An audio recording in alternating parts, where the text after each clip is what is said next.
भाई वाह, एक बात पूछिया। हाँ पूछ न रे, कोची हो रे? गुड़ीवा छोड़ी रोज कहाँ जा है? फतेहपुर बाजार जाओ, काज ने केकरा से मिले ले। हाँ रे, रंजीत रंजन से मिले ले। हम देखले ओकरा प्रकाशवास मिले ले। नहीं रे, रंजीत रंजन से मिले ले जहा। तेरी बहन के ओकर घर में बात वही है। हाँ रे, जल्दी बताओ तो छोड़ी बिगाड़ दिले।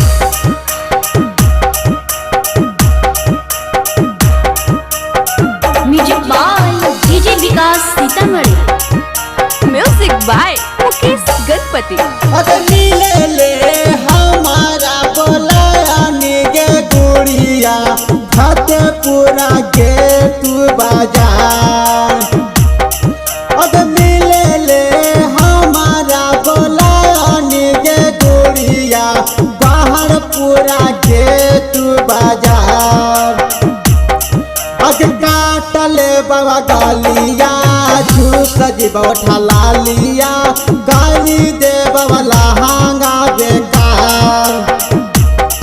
अरे काटले बाबा गालिया, झूस जीवा ठला लिया, गाली दे बाबा लहंगा बेकार। अरे मिले ले हमारा बोलायानी गे गुड़िया, बाहर पूरा खेत बाजार। अरे काटले बाबा गालिया, तू सजीवा ठला लिया, गाली दे बाबा लहंगा बेकार।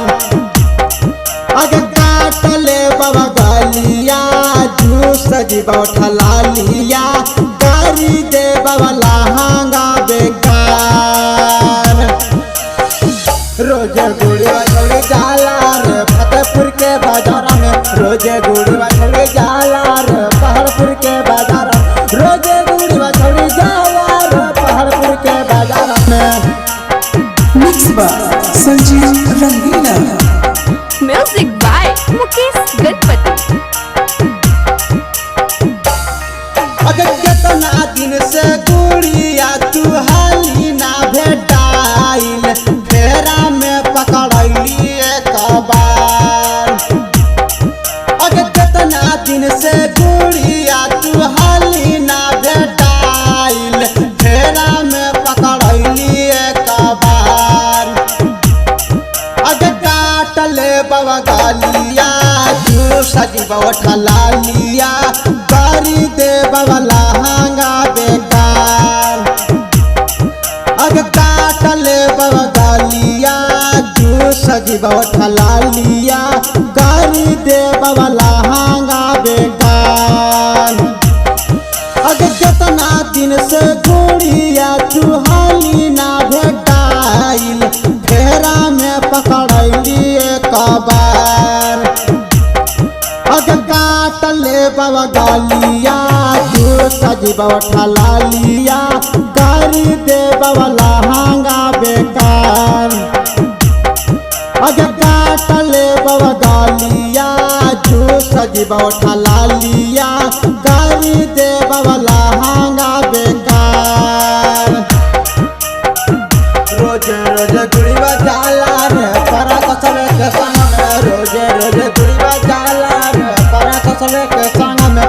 Music by Mukesh mix Ganpati. By Sanjeev Rangeela. अगर हमारा चाकर में गुड़िया लाओ हाली घर से, मिलो हाली बरकसवे के साथ। अगर हमारा चाकर में गुड़िया लाओ हाली घर से, मिलो हाली सोनुए के साथ।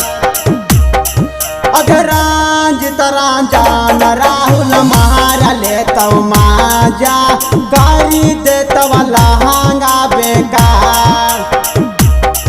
अगर रंजित आकाश राहुल महारा ले तो माजा, गाली दे तो लहंगा बेकार।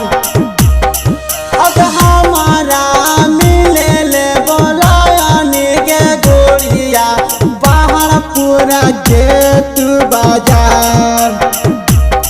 अगर काटले बाबा गालिया, तू सजीवा ठला लिया, गाली दे बाबा अगर काटले बाबा गलिया जूस जीवा उठा लिया गाली दे बाबा लहंगा